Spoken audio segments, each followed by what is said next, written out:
What happened was I was 4 years old. I'm driving my tricycle, my big wheel. I'm going to leave the neighbor's driveway, who was across the street, and my brother was on the other side of the road. And he calls me over and he says, "Do you want to go to the mall? We're going to the mall." And I said, "Yeah, of course." So boom, I fired out between two parked cars. I didn't know it was coming. So the car hit me, and the woman unfortunately was drinking too.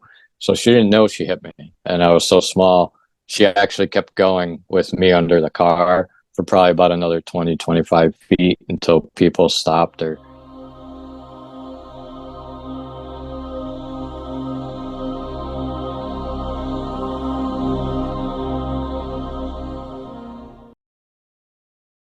Stephen, thank you so much for joining us. And Thank you. I don't like to share people's stories because I find it's better when they hear from you directly. So Mhm. if you could just share a little bit about what happened with you and what led you to where you are at now. Sure. Well, I had a near-death experience at the age of 4. Um, I knew something had happened, but I didn't start to like really get the memories to come back very strongly until I was about 11 or 12. And it was like, just one little, we had these tiles at my mom's house this past weekend I went to for Mother's Day. And the tiles, when you put them all together, made a big picture. And that's kind of how the memories came in. It was like one memory, then another, then another, and another. And I realized pretty quickly when I tried to share it that it wasn't going to be good for me to talk about. So I just kind of put it down in me and figured it was a past memory, something that happened in the past. I don't need to talk about it until about the age of, I think I was 40, and it was about 30, 35 years later when they came back and spoke the very same words to me they said during my NDE. So I'm 4 years old, mind you. A lot to comprehend going through something like that. So I think it purposefully, was kind of stored. Although I knew something had happened, it was about 11 or 12 again when it started to really come back. So what happened was I was 4 years old. I'm driving my tricycle, my big wheel. I'm going to leave the neighbor's driveway, who was across the street, and my brother was on the other side of the road. And he calls me over and he says, "Do you want to go to the mall? We're going to the mall." And I said, "Yeah, of course."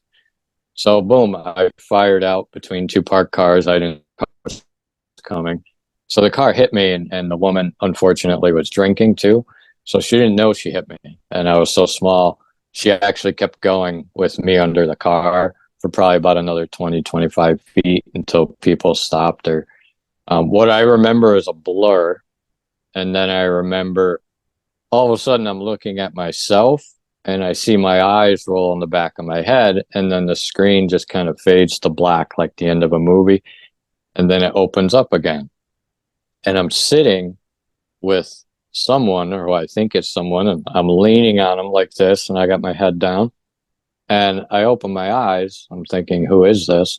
And the first thing I see when I opened my eyes was like the floor and silvery whitish like hair almost touching the floor, and I see like the bottom of a robe, kind of the same color but a little darker.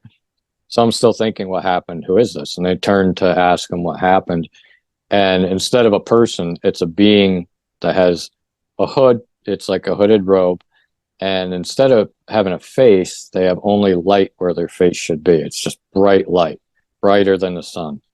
And I remember having throughout this experience a few thoughts like, I'm not really blinded by this, and I'm not talking. Just a few, I guess you could say, logical thoughts at the moment. So I turn and it's a being, and they have no face, only light. And I'm kind of stunned at the moment. And I asked them what had happened. And they asked me, or they told me, "Put your head down, everything's going to be all right."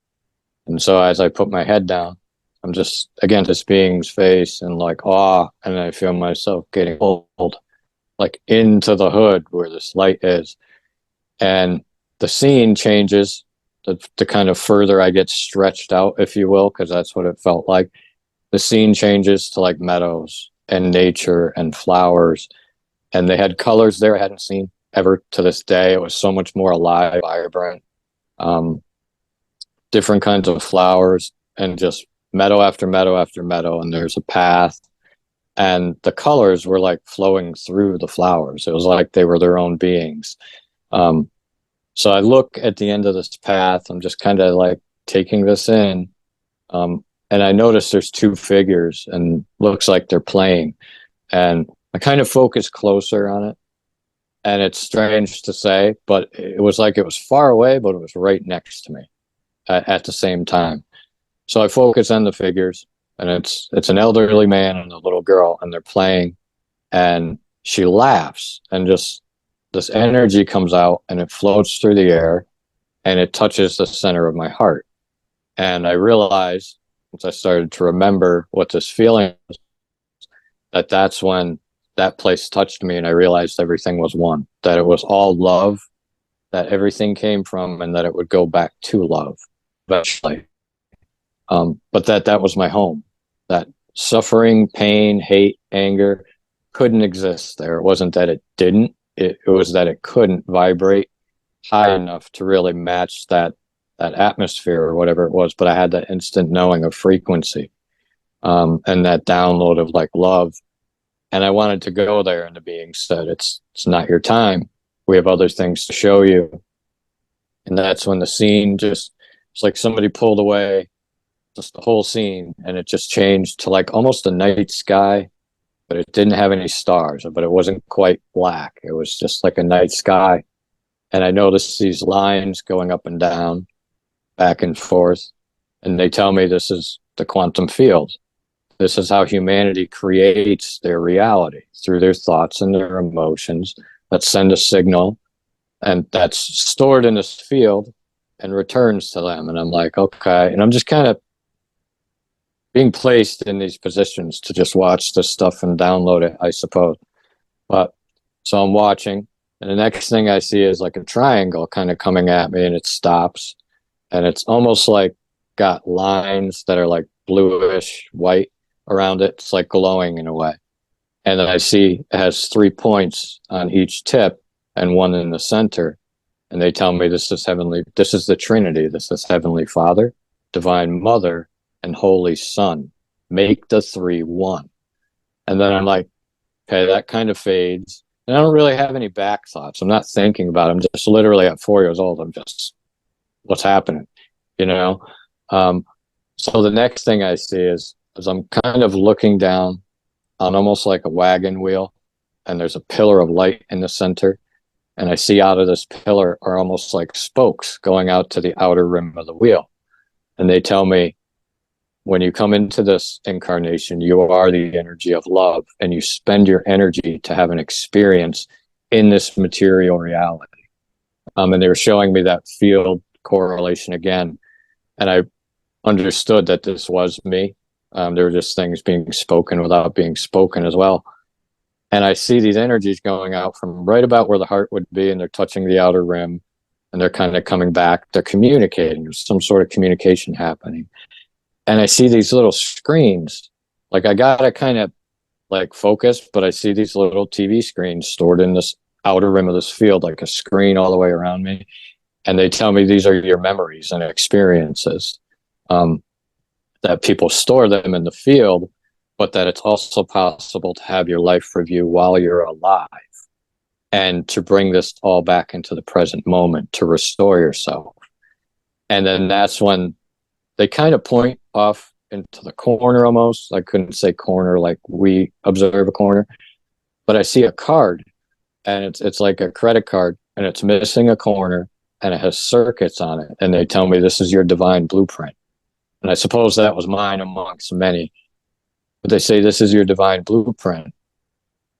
This is your original identity, your original template as you were created. When you're ready to restore yourself and realign yourself, come back online, all you need to do is believe you are this, and discard the identities of the world.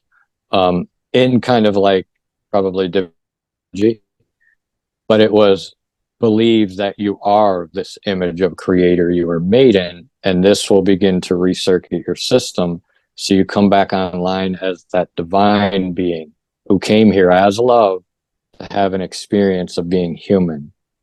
And then they explained a little bit about that I was the energy playing the character, but I wasn't the character itself. And that the real story I was having was with creation as a whole.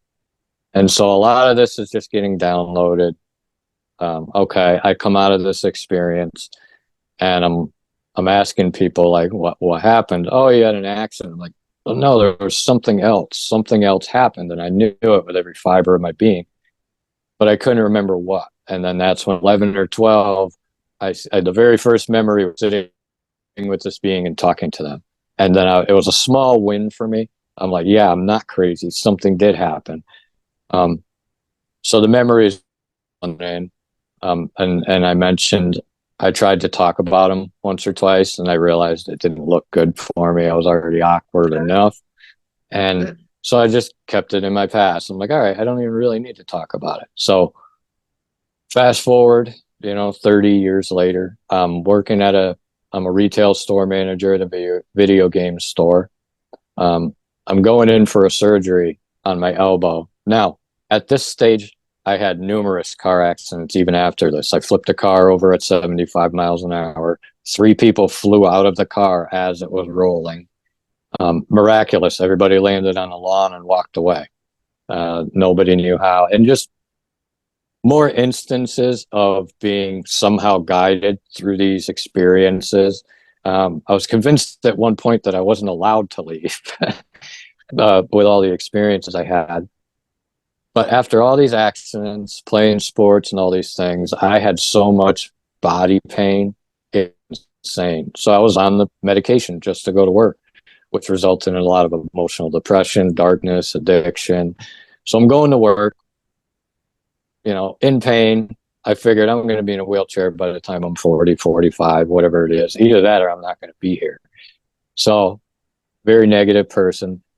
So I'm having surgery one day to replace some of or remove some of the bone that I had in there from breaking a window during that rollover accident many years ago.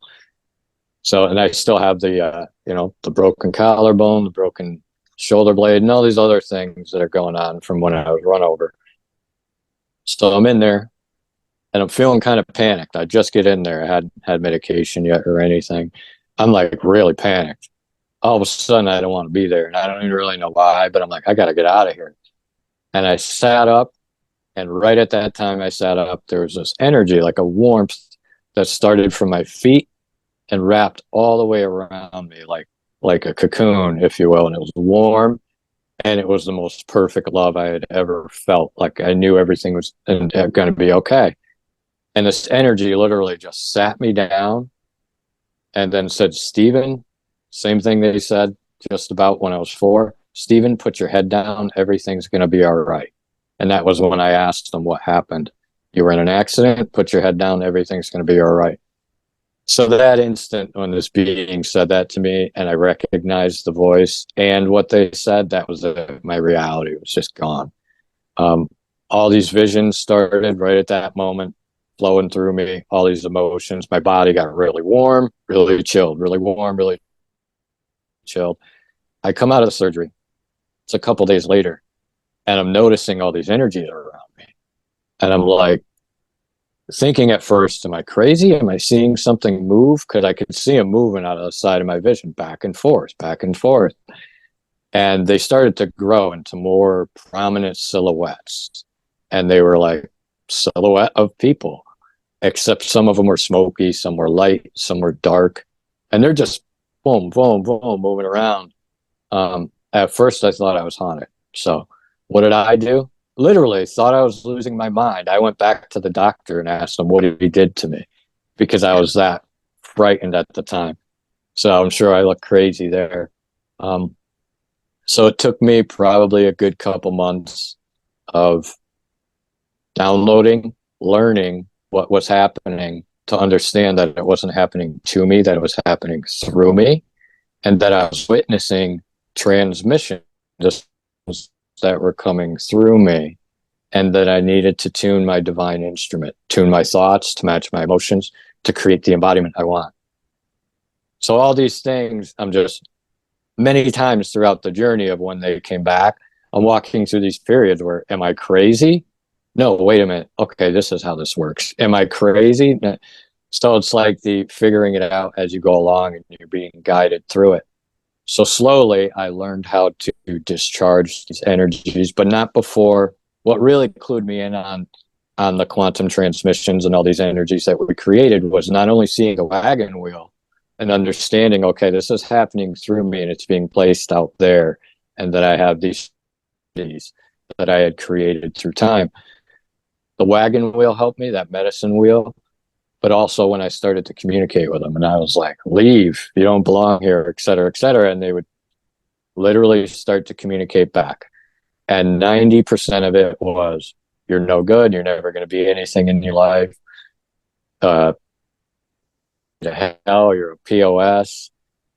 Very little positive things. Now, what I came to understand from that scenario was that a lot of it was created by how I used to talk to my younger self. A lot of this lack and this lack of self-love and all those things we experienced in childhood. So that's really what's, I'm like, wait a minute, that's what I said to myself at such and such. And I started to figure it out that it was coming through me and I was in control. So there was a period of me figuring it out, that these weren't just entities and negative spirits. But during that time, I was having a hard time going to sleep. The side of my head would start spasming. I would get a lot of pressure. That's when my brain waves would change. That's when it would really start to kick up. So it took me a while to get a handle on that. Then one night I wake up and there's a ball of light in my room. And I'm like, is that a ball of light? And I'm like, literally going through the motions with myself. I'm like, it's not a lamp. I don't have a lamp there. It's not a reflection. It's a literal ball of light. Am I awake? Am I asleep? No, I'm awake. So you go through the motions where you think you're crazy, especially experiencing those events. So that happened a few times. No verbal communication. Then after that, probably a few weeks after that, started the Arcturians coming to visit, these extraterrestrial beings that said they were from the Galactic Federation of Light. And I'm like, yeah, whatever, baloney, go away and leave me alone, because that's where my mind was at the moment. So I looked up some of the things that they had told me, and I was finding information about it. I'm like, maybe it's a real thing. They mentioned some divine council of 9. They other things that I was able to find information on. They mentioned ascension and the evolution of humanity into a more energetic being that will rely more on the energy of the sun than the heaviness of the earth, and this different evolution of the species, how we process and store data, and that we're a lot like a computer. And so they're kind of teaching me all this stuff along the way. So they did return later, and I kind of listened more once I was able to verify. And then that's when they were really just guiding me. Okay, the time is now. You got to get your butt in gear, basically, and teaching me whatever I believe, I'm going to download into my body, and it's going to be emulated by my basically operating system, my conscious mind. They were teaching me how to become the programmer and to rewire myself into a direct current. That way I leave this alternating current where I'm pushed and pulled by the environment through my emotions. So they were teaching me about like the storage of cellular memory and the processing and things like that. So during this time, probably over the span of, maybe a year or so, I'm starting to have these dreams where I'm on these different ships. Bless you. And I'm on these different ships, and I'm going to these different areas. Each dream is like a different area, but the same, like white, smooth, clean. And during these dreams, I would have a white suit and a slick head, like just hairless. And I'm walking through these different areas. Like one's a medical area. I think I was getting checked out somehow. And one is like a birthing center, and then there's like I don't know, some other type of bay. But each different night that I would have these dreams, I would wake up just covered in sweat. I mean, it would be like crazy. And I later understood this to be, you know, part of my purification to return to my original identity. Now, during that time, I'm sitting outside in my yard, still questioning my sanity for a good couple of years, you know, as I rolled through these experiences and then tried to hold on to my old identities in life. So I'm sitting outside and all of a sudden I'm getting lifted out of my body. I'm like lifting up and I'm like, something's happening. And then I'm out and I literally had no pain. And that's when these beings called the Sidriel came. They said they were energy beings that were more like machines. And they were teaching me about the quantum generator. And the device that we have was like a crystal that goes from here to here, like a Tesla coil. It's a frequency oscillator. Whatever as data and information, it's going to create my character. So they were teaching me how to correct inputs and outputs, how to gather enough charge to quantum leap into another timeline, how to work with the feeling of gnosis and move through dimensions and like things like that. So I'm just, you know, they're speaking to me, I'm listening, I'm out of my body, and I'm noticing I have no pain while this is happening. This was during that time I was kind of struggling. So I go back into my body and I'm like, wow, that was weird, because I had no pain. Absolutely. I couldn't even feel the chair I was touching. And that was one of the biggest cues to, okay, I can return that heavenly feeling to me here now. And I was remembering what they were teaching me about the life review. And it put me on a journey of claiming back all of my images through that heart space, through the Christ that I had witnessed being created as a singularity. I understood there was a singularity being created here between past, present, and future, between Holy Son, Heavenly Father, Divine Mother, mind, body, spirit, that there was something coming into the moment of now, and it was my real identity. So still 1 foot in, 1 foot out. I'm at work. I'm starting to hear people's thoughts. I'm starting to literally feel their hunger. And I had to figure this out step by step by literally eating lunch, going back to work and having somebody walk in. And I'm like, oh man, you know, gut wrenchingly hungry, and having them walk out, and then it changes. So I didn't let it go at that. I started asking people and got confirmations. Yeah, I am hungry. Yeah, I am. How'd you know that? And just different weird stuff where I'm like, that was weird. That's weird. So along the journey, these things start adding up. And I'm like, you know, something really is happening here. So I'm standing at work. I'm starting to laugh out of nowhere. I'm starting to cry for no reason. And just, it was like, just these things would go through me. They just go through me. So my assistant manager's looking at me like I'm crazy. But during that time, and I did eventually have to leave that job because of it, I just couldn't work with the public anymore. It was just so much information and data coming through me, and I understood we were in a spiritual war for our energy, that there were these other things harvesting our quantum energy, and there was a whole game behind the game we see. Before I left that job, I had a woman fall down outside my store, and she was in pain. She was an elderly woman. She hit the cement, and pretty hard. So someone else comes out next door. I was the first one there. When they come out, I say, go call the EMTs. And for some reason, I put my hand on her back, because it wasn't me at the time. I was a very closed person. Put my hand on her back. And a couple seconds later, she looks at me and she goes, I'm all warm and I have no pain. And I felt the warmth go up my arm, up my hand. And like, that was strange. They came and got her. I went back and I thought about that for days. And that turned into, this other experience. It was just never ending. I'm driving home and I'm being hard on myself that day. And I'm trying to shut out some of the interference I'm experiencing from still figuring out these transmissions going through me, maintain being a dad and a job and some sort of sane world.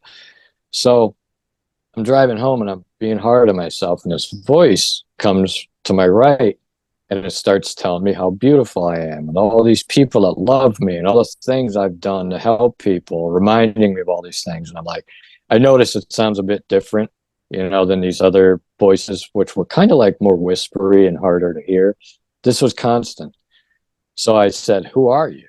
And the voice just said, I am. Now, it's important for anybody to know I never went to church. Any of this stuff I mentioned, never went to church, literally things I saw and experienced. So, me having never heard this phrase, I say, I am who? And the voice just says, I am. And I escalate it. I'm like, yeah, I heard you. I am who? And then there was a third one, I am. And it was like, I felt instantly right after that every single emotion I ever had in my life and every single memory passed through me at the same time, but separate. Still can't be explained. I felt them separately, but it all happened at the same time. And it was like somebody just hit rewind on a tape reel. Boom, boom, boom, boom, boom. And it was like instantly I started bawling. We didn't even know why I was crying. It just happened. I had to pull the car over. And then that wasn't one of those big singularity moments where time just came together as one. So later on, just more experiences, supernaturally like that, where I would see energies. I would see them in my house, like energies.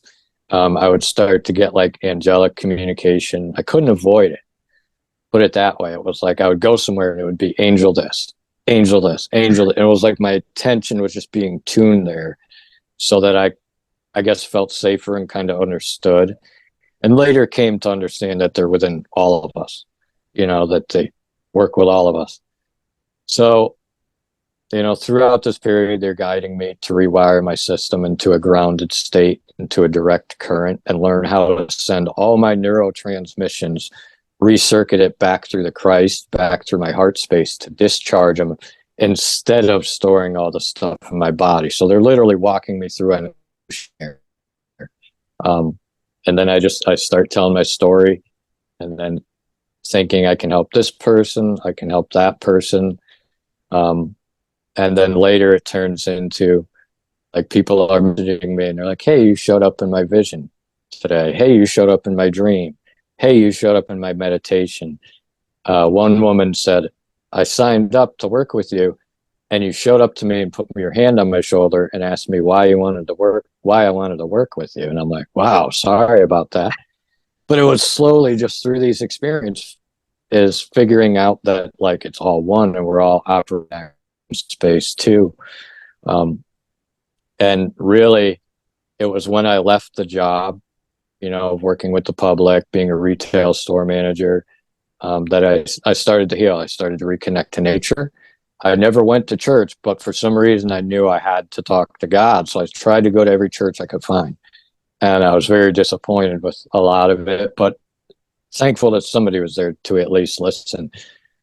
But I realized as I exhausted all those sources that I had to go within me and that I had to start going back to certain things that I knew as a child, like nature, to help myself heal and start creating more circuiting with that energy as well. So I leave that job. I start working with seniors who have dementia and Alzheimer's. I did that for like 8 years. And throughout that time, that's when I had probably the most profound growth is that serving, because that and during that, I realized that I was not just taking care of this person and that person, that I was taking care of my creator, who was every single person that I came in contact with. That relationship with creation itself as a love story started to reveal that self, how that were these energies playing these characters in this quantum theater, and that we're having acts and plays and they're winding down and then we're putting on new ones. Started to really get more into that oneness, and it just hasn't slowed down, put it that way. I know that's a lot. That is a lot, but that is amazing. Thank you for sharing. So I just wanted to ask you, you mentioned the crystal between your head and your heart. Is it what kind of a crystal is it and how does that work? Because it's obviously different to the way we've been taught to process, like you said, trauma is stored in the body. It's different to process it through your heart than it is to try and just process it through your mind. How does it actually work? So it's a rewiring of the neural pathways, just teaching this information thank you for what you're teaching me. I send you into the heart space because my heart field is strong enough to discharge it. That's where I should be sending it also to discern it intuitively because it's going to teach me. That's what it's there for. Really, any lower signals, heavy emotions, I want them to go back to the heart before they speak to the body, because this is going to create a whole new reality for me. Now, how it works is if I generate enough polarity between my conscious and subconscious, the positive and negative within me, then I can discharge and zero out these energies. So I'm really looking for that 0 point or that space between duality, which is a direct current, again, versus an alternating current of that linear state where I'm going to be pushed and pulled and run like a mule, as opposed to being able to hold my space. But it's all fought through identity because we've traded our identity to have experiences here. So now it's about remembering our identity and restoring those fragments back into wholeness. So the crystal, the type, it's really your third eye, like exactly in earth elements, what type of crystal it is. But it's almost like it's like a viewer that changes and alters based on what information we have in us. What type of alternate realities, meaning, am I overthinking this? Is it creating more thoughts and more thoughts and more thoughts? Now I'm in an alternate reality, or I'm starting to put my energy out there. So I want to be able to look at the future or look at the past, not have a rock drop in my stomach in the past and hold me there, not be held in fear of the future. I want to be able to go there and travel between seamlessly to experience gratitude for what I've experienced. Is if I never rewired that feedback to go back through my heart, then it's speaking to my body. And that's where you get that old pre-programming of childhood trauma, etc.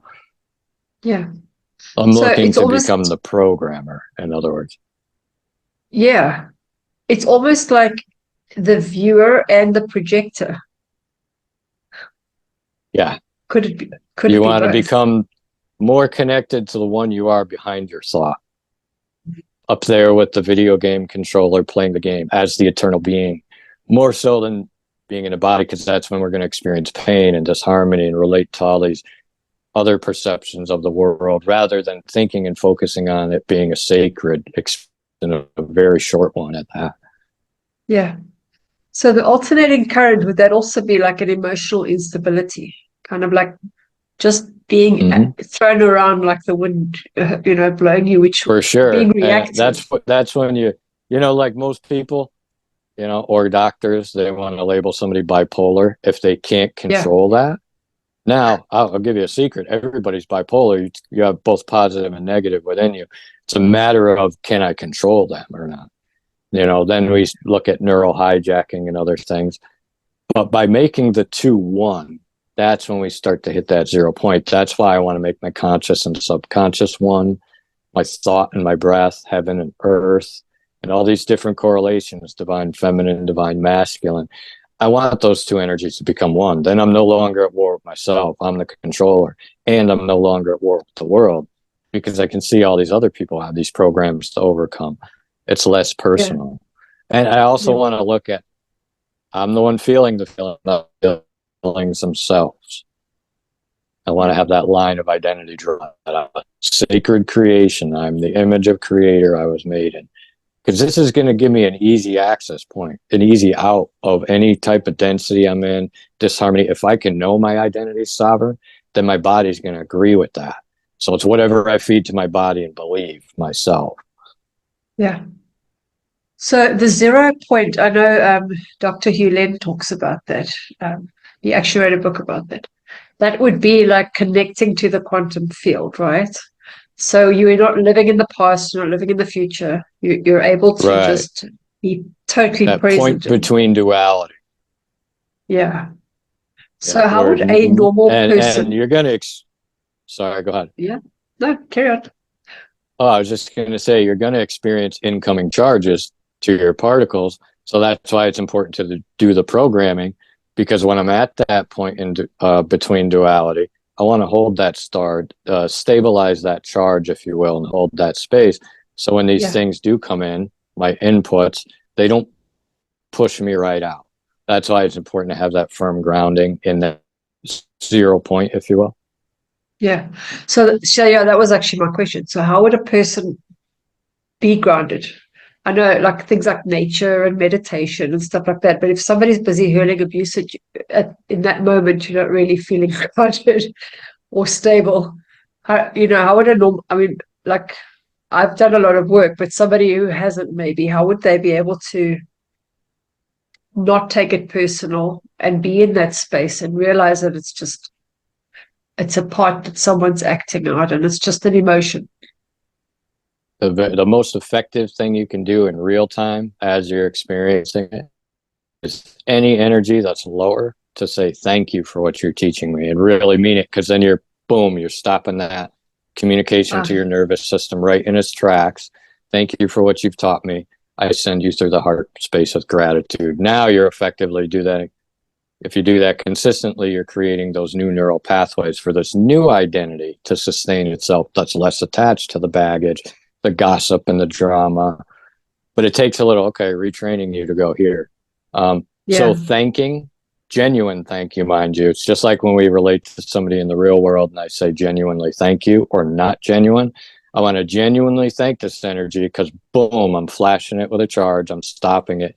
Then I want to rewire it through the heart space. Yeah. Yeah, no, that's awesome. Because I think and it's really mind-heart coherence is what we're looking at. We want the mind and the heart working together. Yeah. Yeah.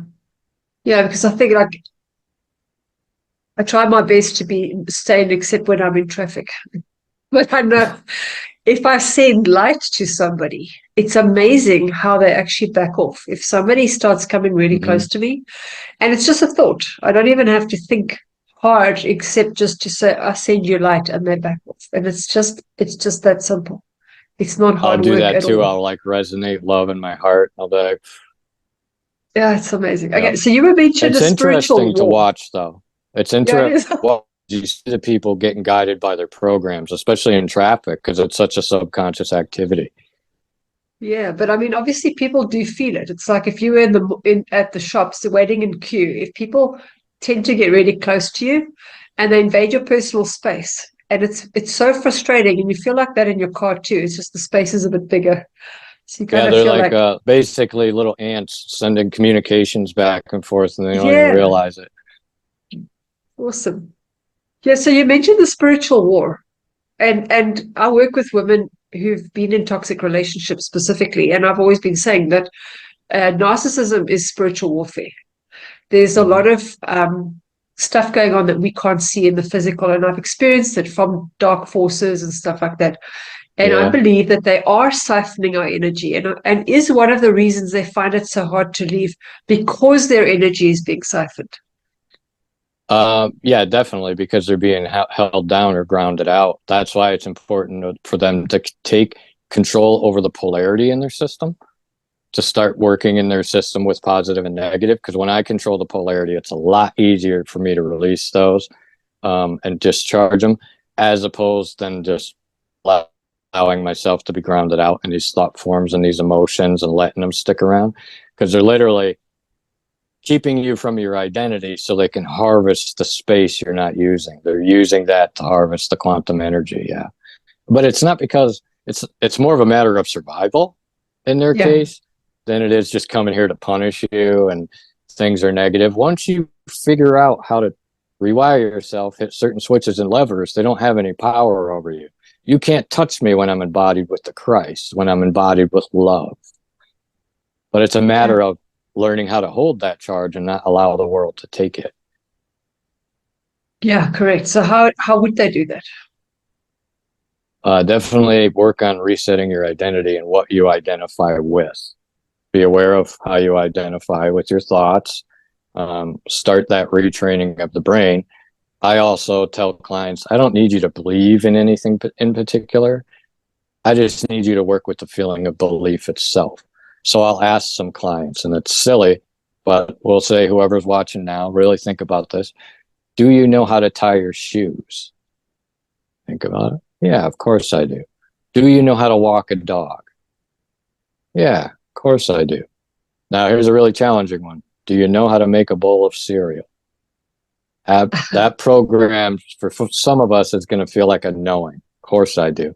I want to get into that sensation of knowing when it's concerning my identity, being free, already whole, already validated, already accepted, and start to shore up some of these parameters for my identity for where that space is not open to allow the world to move in there and try to tell me who I am.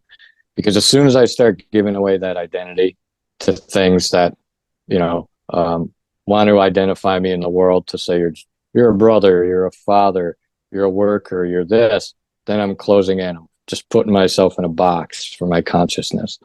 So it would be in that consistent correcting, but also work with the feeling of knowing, belief. When I say to myself, I'm already safe, I'm already whole, I want to see if I believe it. If I don't believe it, then there's something blocking it. Now I want to speak to it. Any blocks to the embodiment of love. Thank you for what you taught me. I send you into the heart space with gratitude and thanks. Then I'm going to repeat my phrase and push that signal down further until I can get closer to knowing I know how to tie my shoes. I want it to be non-negotiable when I say I am a sovereign being. That way I can recognize everything that's trying to make me not sovereign, trying to trap me, which would be a lot of programs out there now that are trying to trap us, but they're always going to use our identity. So I got to that up. Yeah. I want to identify as all of creation. I want to identify as something bigger than me because it can't be labeled or defined. Yeah.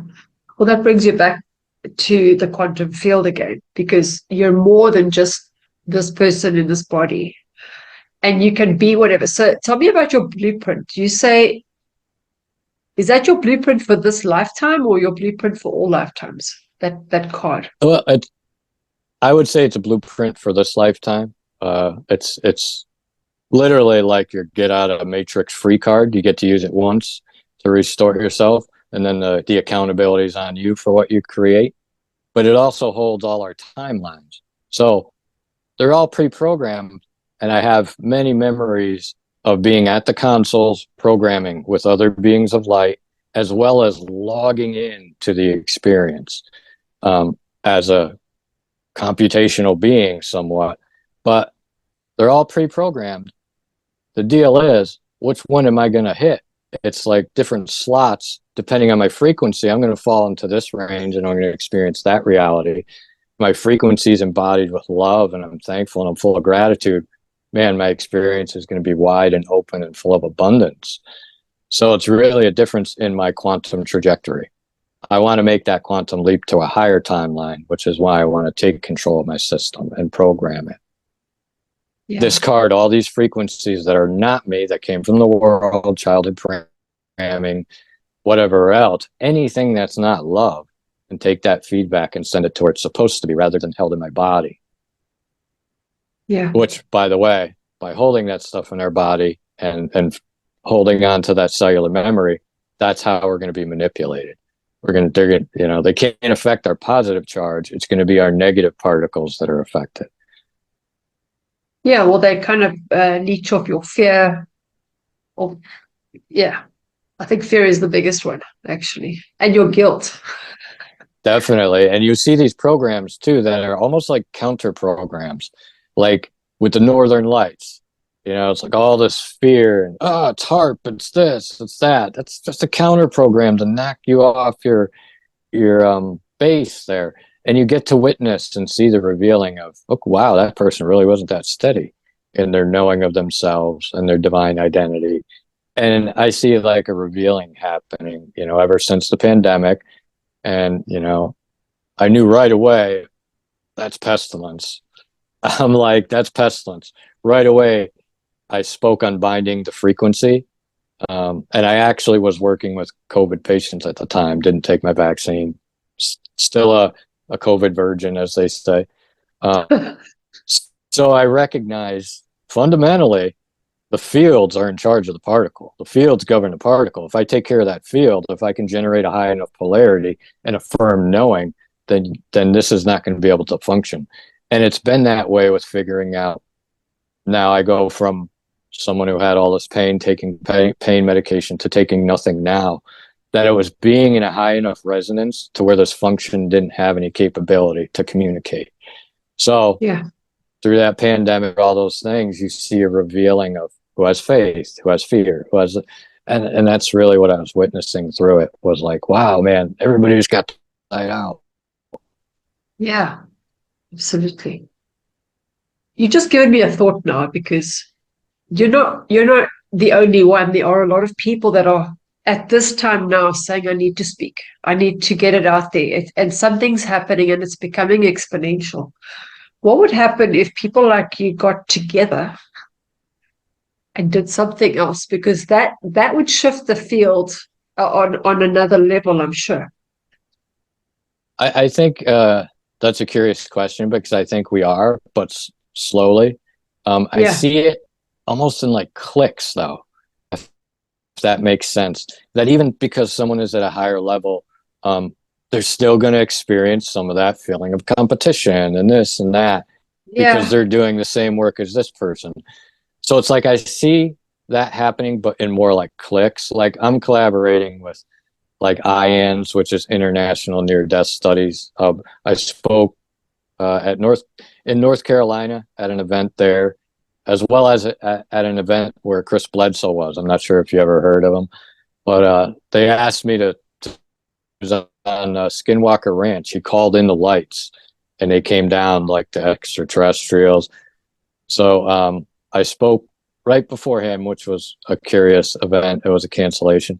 Then I'm going to Phoenix in the summer to speak at this event.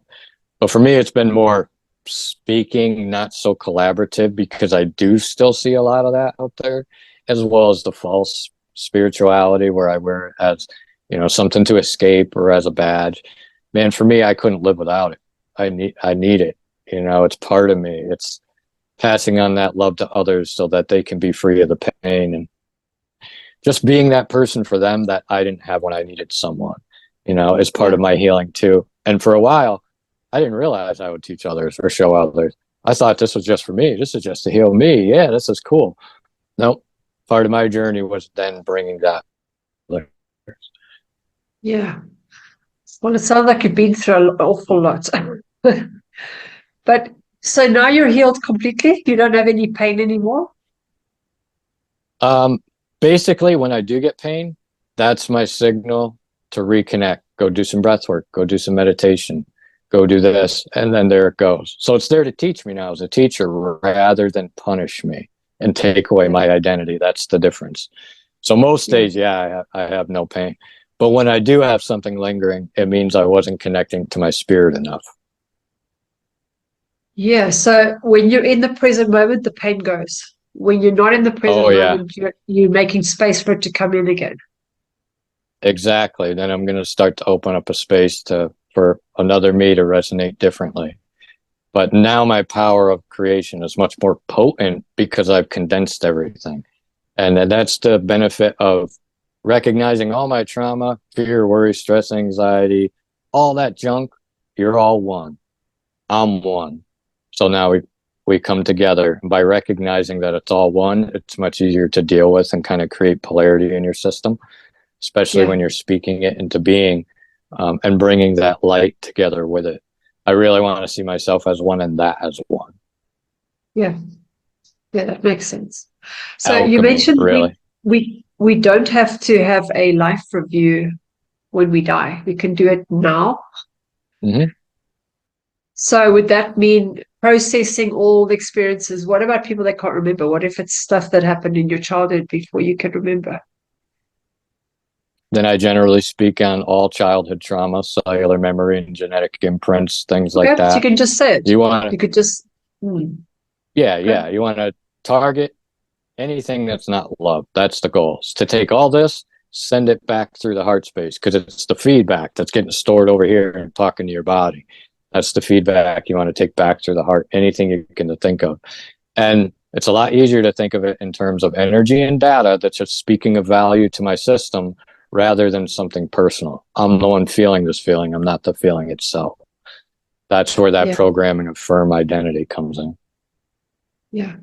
So it would just be a matter of saying it to yourself and saying, I let it process through my heart and I mean, Say give it, it but you love. want to mean it. Yeah, Again, absolutely. there we come back to the energy behind the words. Where if I give a genuine thank you, or a non-genuine thank you. It's always the energy behind the word. So I want to mean it and speak to my body as if it already is. It's already done. You don't have a choice, because that's going to give me the firmest signal, the strongest energy. Yeah. So where Of would people course, get after I give these parts of myself love, sorry, I have to throw that in there. I want to give love and gratitude and thanks for what they taught me. Then I want to be firm. Just like you're babysitting children who stayed up till midnight. I love you, but it's time to go to bed. Yeah. Yeah. So I've been working with RJ Spino. I don't know if you've heard of him. He wrote a book on self-healing, Mm-hmm. and he talks about desire being the highest level, then intention, and then your beliefs, your thoughts, your emotions, your behaviors. If you want to reprogram yourself, if you want to heal yourself, you need to be in that higher state of in desire and Mm-hmm. intention. And from there you can reprogram everything else. Would that be the quantum field then, that you go into that higher state? Yeah, you're definitely And working through that. Yeah. yeah. So you picture what you'd like your body to look like, how you'd like it to be, so that you access that timeline almost.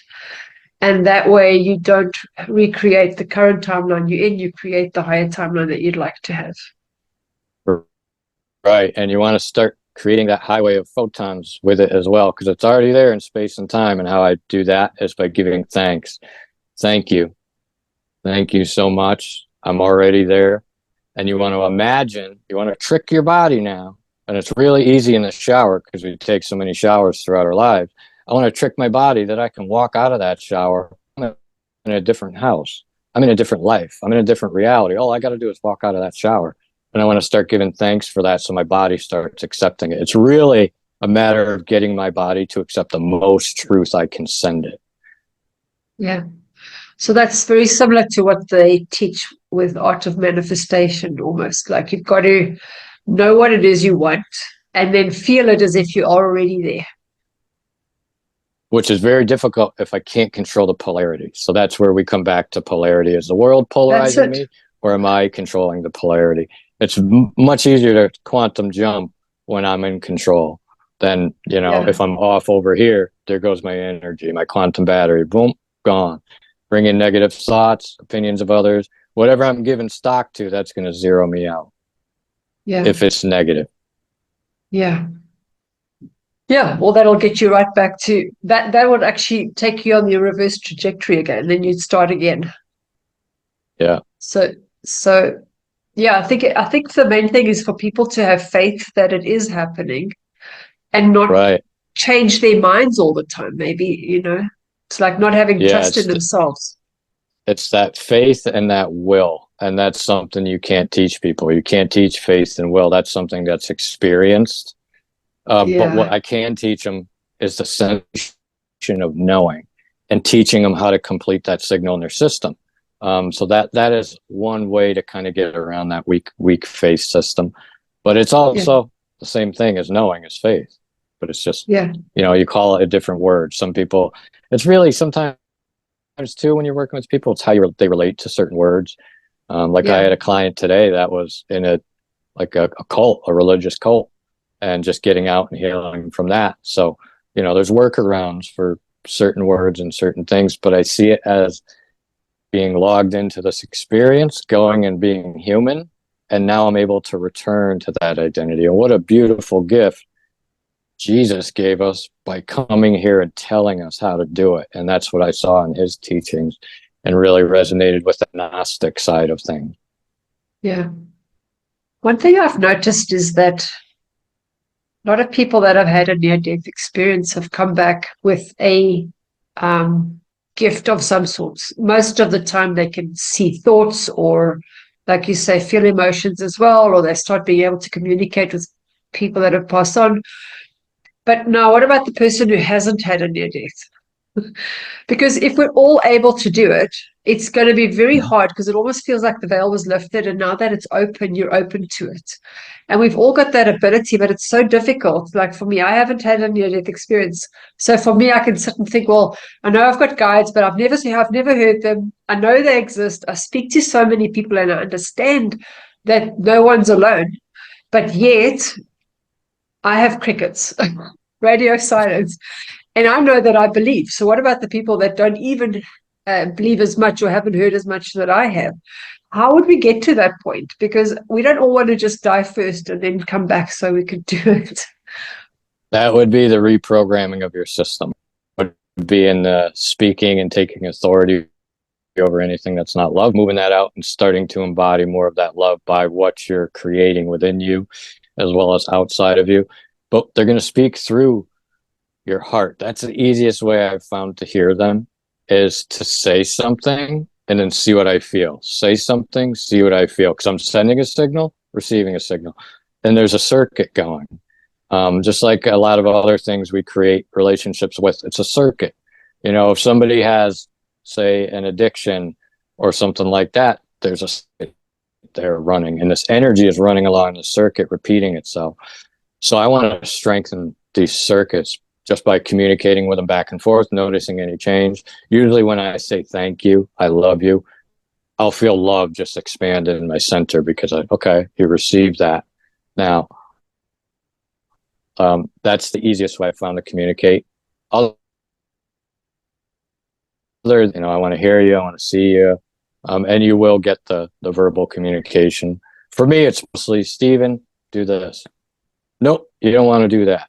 And it's like more like that. And I'm like, okay. Okay.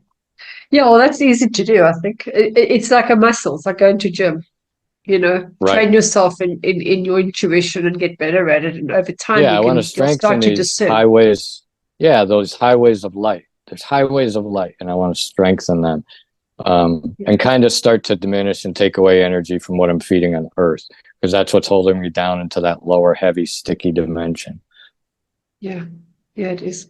So I'm a little bit intrigued about the Arcturians. So who are they? Who are the Arcturians? Are they from Arcturia? What do they look like? Are they they're like beings?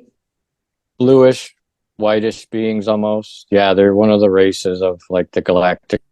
I've seen many by now, different lion-headed beings and mantis beings. And at first I'm like, what is this thing? What is that thing? I'm thinking, okay, is this a problem? Because there were times where I would get cases with people who had entities and whatnot, and I would come across these first, but they were helping guide their soul groups. But yeah, they're extraterrestrial, interdimensional beings that want to see humanity evolve and help. And they have like a coalition, just like there's kind of like a dark collective, there's a light collective, but they're working in different dimensions, So they're kind of here on Earth. They're just on another dimension. So if they are to lower their frequency, you'd be able to see them. They're not like really coming from somewhere else. They're already here. Oh yeah, they're already here. They're interdimensional. They don't need to travel through the sky to come here. I was talking to them one the other day, and they're like, a lot of what you see is government projects and other lower density beings that aren't really good. So okay, so a lot of them government projects. Yeah, that makes sense. Have you seen somebody that looks human but actually isn't, like walk among us? You mean seen an alien live? Yeah, like you'd think it's a person, but not physically. No, I mean, yeah, I've definitely seen those types of people where you just knew. You can tell by the vibration, but you have to be able to feel that. I was like, we all think I want to protect myself by not feeling nothing. No, you got to be open to feeling and know what to do with that information. So would you have to protect yourself from them or not? Is it just no? I'm already protected. Yeah. Okay. There you go. Because my identity, you gotta understand. I've spent years of rooting in my identity as that place of heaven that I went to. I knew if I came from there, then that's my identity. It's just a matter of getting my mind and my body to catch up, correct some of that stuff. So in my identity, I'm already protected. As soon as I start to, fall out on that, I'm less protected. Yeah, that's awesome. So would they be able to see you then? Or would they be scared of you? Who? The negative beings? these lower entities that have got Oh nothing but yeah, bad will they towards us. definitely get nervous. Yeah, they get nervous. I've had clients, many clients, who the beings, they could hear them and they're telling them not to talk to me. They're telling them not to do this. I had clients who were just like literally in spasm screaming, exorcist things. Yeah, So yeah, they don't like the light is what it is. They don't like the light that comes through, not so much me. But yeah, I've definitely had many who are, tried to guide them away from me. And they're like, that's how I knew that I needed to talk to you, when they started to pipe up and say, don't do it. yeah. Yeah, so Dolores Cannon talks about the earth splitting, and we're going into 5D reality. Is that what's happening now? Is that these lower beings will still be here, but they won't be able to see us anymore or see people that are in 5D because Oh, they'll the still be frequency is here, but higher? they're going to be they'll still be here, but people are trapping more of their identity in technology. So that's Yeah, being utilized more than the old ways, put it that way. A yeah, lot of entities in the technology and stuff, as far as TV, media, all that. They're still going to be here, and they're going to really kind of capture you through artificial intelligence, other things like that, by capturing your emotions. I don't want to say they're going to come in through your window and grab you. They're going to yeah. use your emotions. So if they like trying to turn some of the people into AI race and become robots and become slaves or whatever it is that they want to do with those people, do those people have the chance to get out of that, or are they going to just be so Oh yeah, if you altered? can wire yourself out, you're out. It's a matter Even in if how they've you're wired. okay, all right. Yeah. So we've always got choice, no I, matter who it is. Well, yeah, that's good nothing's to know. going to be able to use anything that's not negative. If I'm answering only to the Christ and love, then what would I need to worry about? It's when I start giving my energy to other things. Well, absolutely. And I think once you started doing that, you would never go back anywhere. Right, right. Yeah, I started to see the beautiful space that I was in, and then the one that I would be in when I left that space. And then Yeah, eventually absolutely. the trip became shorter and shorter between them until they became one. And then I was no Yeah, longer tied to that system of duality. I could see the programs and the games. yeah, yeah. No, that is amazing. So, Steve, where can people get hold of you if they need to, or if they want to get in touch, or maybe get some healing from you? Sure, you can reach me through trinityquantumhealth.com. That's TRINITY quantum HEALH, trinityquantumhealth.com. And I also have a lot of other interviews on YouTube if anybody wants to look. I also have a book. If you look, Near Death Institute, the book, on Amazon, where I'm a participating author, where I share a lot more about my experiences and things. Yeah. Okay. I'll post that and I'll put that on the website as well. Put a link to that as well. Yeah. No, thank you so much for sharing. Is there any message you'd like to give? I know you've shared a lot, but is there any message you'd like to Mm-hmm. give to the viewers before we go? I would like to say, first and foremost, is to work on restoring that identity, but understand that you're here to have a love story, but it's not between just yourself and certain characters. It's with all, and you deserve to have that. So have that love story first, and then anyone who wants to share it with you, they can do that. And I explain this to a lot of people that come to me with twin flame issues and things like that. I don't know why I mentioned this now, but maybe it'll hit somebody. That you're having a love story with your creator, that these people can share that with you, but they're not what's giving you that love. So understand that it's coming from everywhere: the trees, the birds, the grass, the water, and it's all around you. So don't close yourself off to that, because that's going to give you the expanded abundance that you're seeking. Um, and also spend some time understanding that you already were loved before you came here. There's nothing to feel guilty for or shameful for. And that God, as I know it as an NDEer, and through my experiences of meeting this being of light, who I believe to be an Elohim, that we're supposed to be human, that nobody's perfect, none of us, so just work on being on that path of restoring your identity to feeling the feeling of love. And it's that simple. Let me discard the things I don't feel like loving, and let me keep these and do more of these feelings I feel loving. Yeah, I love that. Thank you. Thank you so much. You're welcome. You're a cosmic being. You're literally one with every particle out there. Don't let the world limit that. Yeah. Yeah, that's amazing. Yeah, I've even been feeling like how blessed am I to have somebody to be able to, I'm moving overseas, to be able to sell my car for me. That there is a person out there that's in my favor to do it. And how blessed am I that there are people that are estate agents that can find a tenant for me. It's like, it just feels like all these people were there just to put in my path so I could have, things brought my way. Yeah, It's it's weird. really It's a crazy weird how, feeling. yeah, how things just align and creator works through all these different people. And they're like, I Yeah. clients were like, I was told to contact you. I'm like, at first it was weird, but now it's just normal. And I understand that itch or that call to just kind of get clean, if you will, of all this debris that we experienced. And that Yeah. was the next stage of my journey, was just helping others.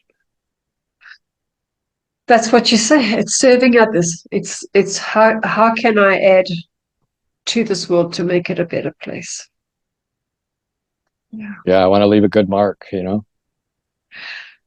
I think you already have. But yeah, the one thing I think most people don't want to do is live in regret. And that would be the most traumatic thing to me, is to say I could have done something, or I could have done it and I didn't do it because I didn't feel like it, or I was having a bad day, or, Mm-hmm. Those are mostly the days that I know, okay, that's a red flag. I need to go do this. And you want to go do it because you're going to be out of that space by doing it.